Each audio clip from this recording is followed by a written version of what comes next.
ক্যানিং স্টেশনে ধরা পড়ল এক ভুয়ো মহিলা টিকিট পরীক্ষক। ধৃত মহিলা টিকিট পরীক্ষকের নাম তুলসী মণ্ডল। ধৃতের বাড়ি সুন্দরবনের বাসন্তী ব্লকের রামচন্দ্রখালী এলাকায়। ঘটনাটি ঘটেছে বৃহস্পতিবার দুপুরে শিয়ালদহ দক্ষিণ শাখার ক্যানিং রেলওয়ে স্টেশনে। বৃহস্পতিবার দুপুরে 1:30 নাগাদ সোনারপুর থেকে ডাউন ক্যানিং লোকালে মহিলা কামরায় উঠে ওই ভুয়ো মহিলা টিকিট পরীক্ষক ট্রেন যাত্রী মহিলাদের কাছে টিকিট দেখতে চান। যেসব মহিলা যাত্রীর কাছে টিকিট ছিল না তাদের কাছ থেকে 20-30 টাকা নেওয়ায় সন্দেহ হয় ট্রেনের অন্যান্য মহিলা যাত্রীদের।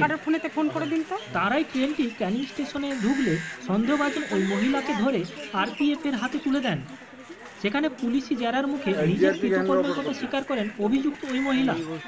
এরপর ট্রেন যাত্রী মহিলাদের অভিযোগের ভিত্তিতে তাকে গ্রেপ্তার করে রেল পুলিশ। পাশাপাশি ঘটনার তদন্ত শুরু করেছেন রেল পুলিশ।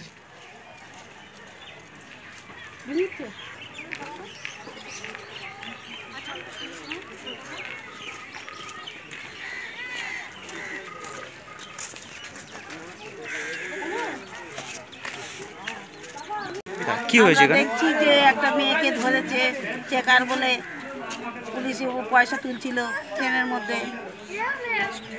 কতজন ছিল ওরা, কি কিছু জানেন? তা জানি না, একজনকেই ধরেছে, ব্যাস এইটুকু জানি। কি করছিল? ওই পয়সা তুলছিল।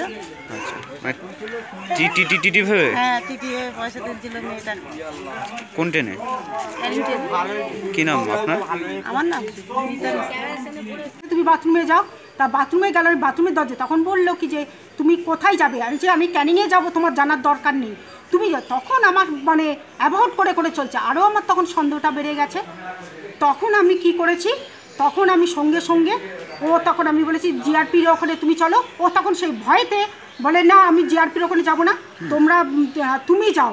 তাহলে আমি যাবো মানে আমি কাছেই থাকবো, আমার মনে তোমাকে সন্দেহ লাগছে। তখন অনেক উল্টো পাল্টা কথা বলছে, আমার অনেক পুলিশ আছে পিছনে যেতে, আর উনি সামনের বগি মানে ক্যানিংয়ের দিকের বগিতে উঠেছে লেডিসে, উনি পিছনের দিকে বলে পিছনে আমার কতগুলো পুলিশ আছে। আচ্ছা কই আমার পুলিশের মুখ তো চেনা জানা, কই পুলিশকে আমাকে দেখা। আপনার কি মনে হয় যে ও টিটি অরিজিনাল টিটি? কি আমার তো মনে হয় না, আমি তো সন্দেহ বসে তো আমি ওকে তো বলেছি। আচ্ছা, সন্দেহ বসেতে না আপনার কাছে টাকা চেয়েছে মানে ধরেছি, আমার কাছে টিকিট চাইনি, আমার সামনে তাদের কাছে টিকিট চেয়েছে।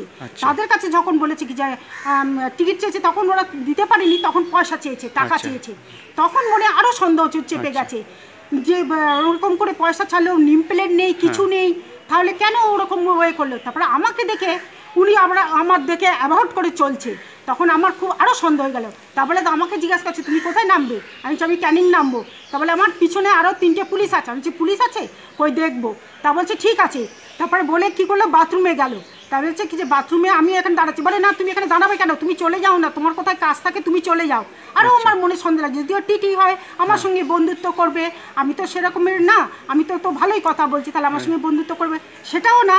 আবার আমি বলছি তাহলে জিআরপি চলো, জিআরপি আমাদের জানাশোনা আছে। সবার কাছে টাকা নিচ্ছে? হ্যাঁ ওরকম করছে, মানে নিচ্ছে ভেতর, যারা টিকিট কাটেনি তাদের কাছ থেকে নিচ্ছে। কত টাকা করে নিচ্ছে? 30 টাকা 20 টাকা এরকম, যে যেরকম পাচ্ছে সে সেরকম ভয়েতে দিয়ে দিচ্ছে, যাতে মানে এতে না যেতে হয়। তারপরে মানে আর একটা বউ আমার কাছে বলছিল কি যে আমি এই পয়সা দিচ্ছি, খাবার কিনে নিয়েছি। তখন মনে আমার দুঃখটাও হয়েছে যে এই কষ্টে পয়সা করে খাবার নিয়ে যাচ্ছে, তাহলে কি হবে, তাও এই পয়সাটাও নিয়ে নেবে। তখন আমি ওনাকে মানে পিছু ছাড়িনি। আচ্ছা, আপনার নাম? তারপরে আপনার নাম? আমার নাম হচ্ছে উমা নস্কর।